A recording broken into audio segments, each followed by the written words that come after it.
Hello बच्चों, आज हम स्टार्ट करने जा रहे हैं गोविंद पारेख सीरीज़ का 15th पेज।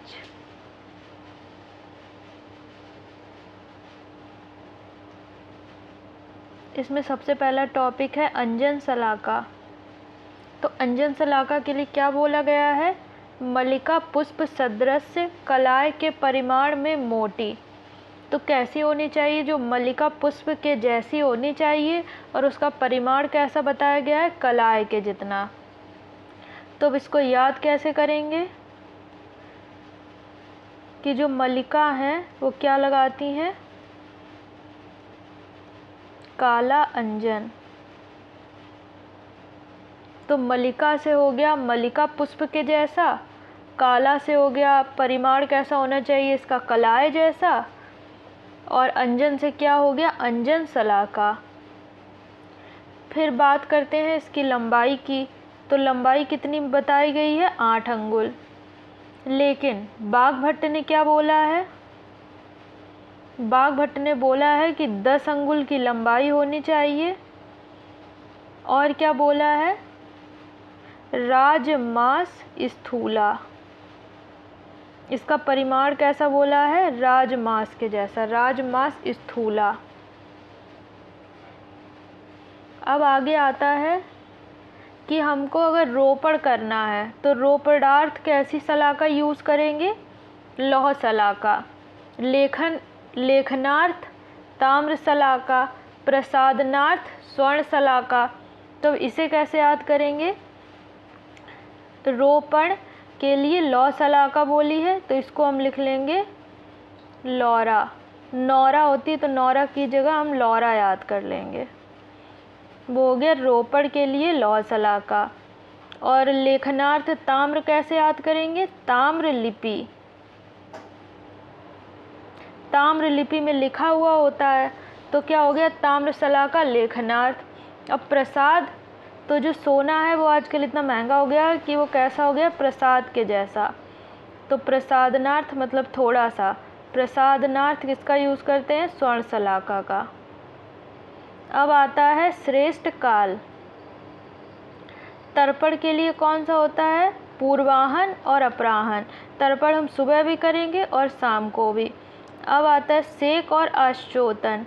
मतलब सेक और आई ड्रॉप हमें कब डालना चाहिए? पूर्वाहन में भी, मध्याह्न में और सायकाल, तीनों काल में डालेंगे। और एक चीज़ और कही गई है कि रुजा काल में, जब पेन हो रहा हो तब हमको सेक और आश्चोतन प्रयोग करना चाहिए। सिरोबस्ती के लिए क्या बोला है? सायकाल।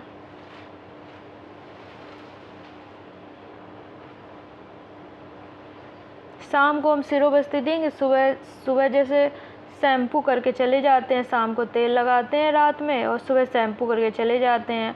इसीलिए सिरोबस्ती के लिए भी बोला गया है कि सायकाल में देंगे।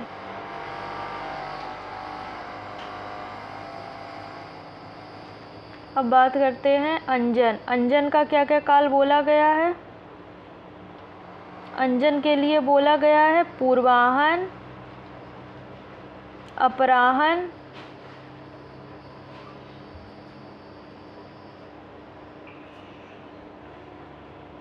और रात्रि काल।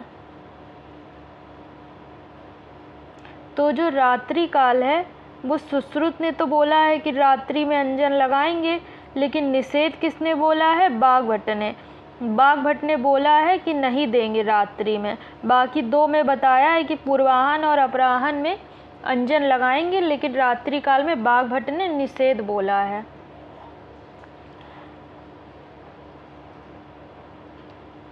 अब आगे आ गया शुद्ध शुक्र के लक्षण।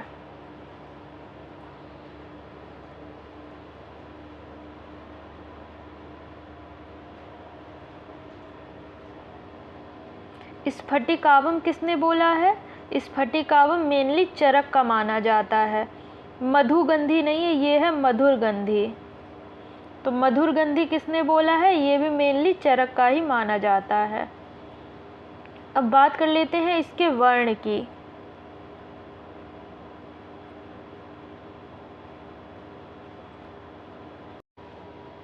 वर्ण आचार्य चरक ने वर्ण के बारे में कुछ नहीं बताया है। सुश्रुत ने क्या बोला है? तैल और छौद्र। तैल छौद्र निभम बोला है कि तैल जैसा और छौद्र मतलब मधु जैसा होना चाहिए। और बाघभट्ट ने क्या बता दिया? तैल और छौद्र तो बोला ही है, लेकिन उसमें क्या ऐड कर दिया? घृत मतलब घी। तो घी किसने बोला है? बाघभट्ट ने। और केवल तैल छौद्र आएगा तो आचार्य सुश्रुत ने।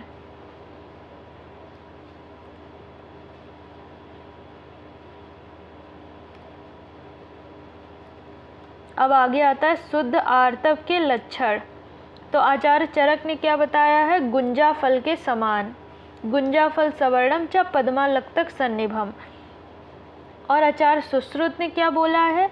सशासक प्रतिमम यद्वा लाच्छा रसोपमम। मतलब इन्होंने बोला है मेनली अगर गुंजा फल वाला आएगा तो चरक का टिक करेंगे, और सशासक मतलब खरगोश के रक्त के समान, तो वो किसने बोला है? आचार्य सुश्रुत ने। और शुद्ध रक्त का क्या होता है? शुद्ध रक्त का स्टार्ट होता है तपनीयेंद्र से।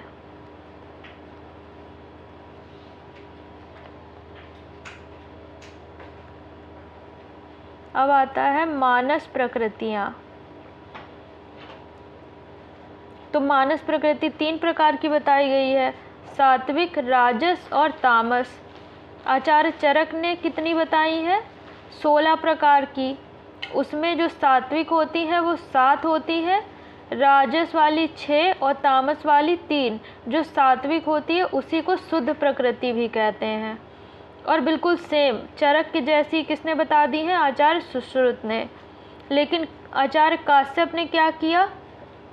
सात्विक में 1 ऐड कर दिया, कितना कर दिया? 8।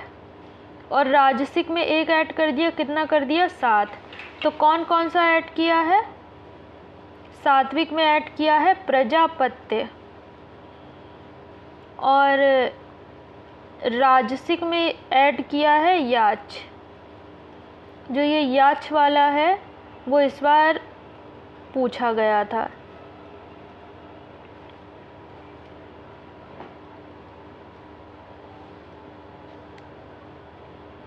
तो इस प्रकार 1-1 ऐड की है आचार्य काश्यप ने।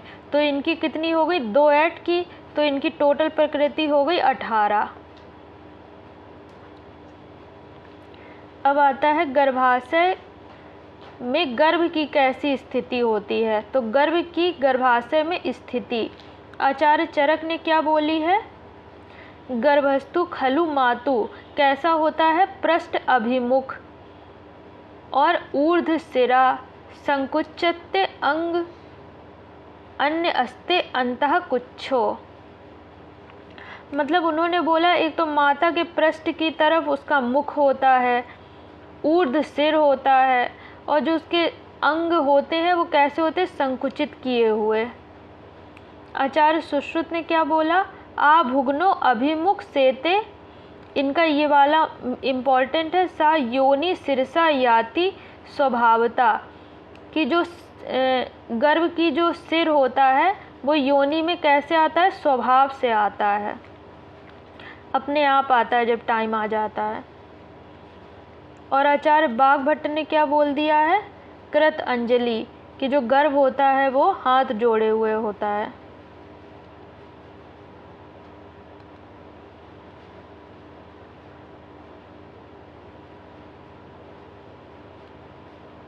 कृत अंजलि।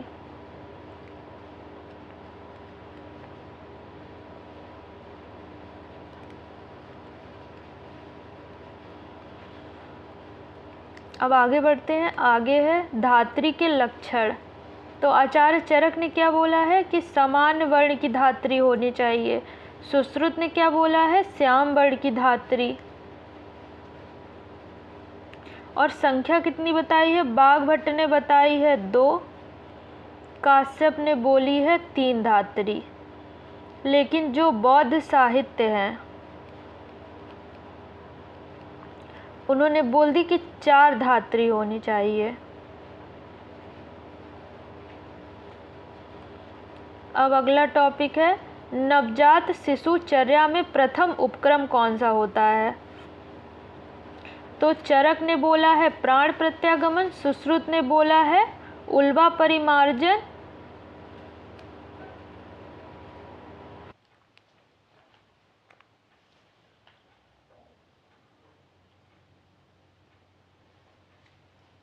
बाघभट्ट का भी है उल्वा परिमार्जन। जो चरक की नवजात शिशु परिचर्या है उसमें क्या क्या आता है, प्रास, मुगना, जार। अगर इनको मैं अभी अलग अलग बताऊंगी तो वो बहुत लंबा टॉपिक हो जाएगा, जब आगे आएगा तो उसको कोड के साथ बताया जाएगा, इसलिए यहाँ पर ऐसे ही याद कर लेते हैं कि चरक ने क्या बताया, प्राण प्रत्यागमन, सुश्रुत ने भी उल्वा परिमार्जन, और बाघभट्ट का भी क्या है, उल्वा परिमार्जन। आहार, आहार के लिए क्या बोला है, चरक सूत्र स्थान 5वें चैप्टर में मात्रा पुनर्बल पुनर्अग्निबल अपेक्षिणी, कि जो आहार की मात्रा होती है वो किसकी अपेक्षा करती है, अग्नि और बल की। और अष्टांग हृदय सूत्र स्थान 11 में क्या बताया गया है, मात्रा पुनर्अग्नि बल आहार द्रव्य अपेक्षिणी। तो बाघभट्ट ने क्या ऐड कर दिया है, द्रव्य। अब आगे आता है मूत्र के गुण। तो आचार्य चरक ने क्या बताया है, उन्होंने बोला है कि कफ सामक होता है, बात का अनुलोमन करता है, और कर्षेत पित्त अधोभागम, पित्त को कर्षित कर अधोभाग से निकाल देता है। आचार्य बाघभट्ट ने क्या बोला है कि पित्त को बढ़ाता है, लेकिन सुश्रुत ने क्या बोल दिया, कफ बात हग्न, मतलब इन्होंने बोल दिया कि बहुत खराब होता है, क्या बात और कफ को कम करता है। आचार्य चरक ने इसका रस बताया है कटु लवणान्वित, मूत्र को कैसा बोला है, कटु लवणान्वित।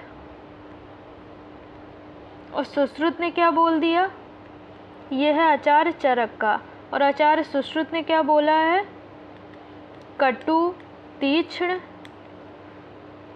लवण अनुरस। उन्होंने बोल दिया कि लवण जो है वो अनुरस होता है। इस तरह से हमारा 15th पेज भी कंप्लीट होता है। अगर किसी को कोई डाउट है तो नीचे कमेंट सेक्शन में लिख के पूछ लें, और हमारे वीडियो को लाइक करें, हमारे चैनल को सब्सक्राइब करें। Thank you.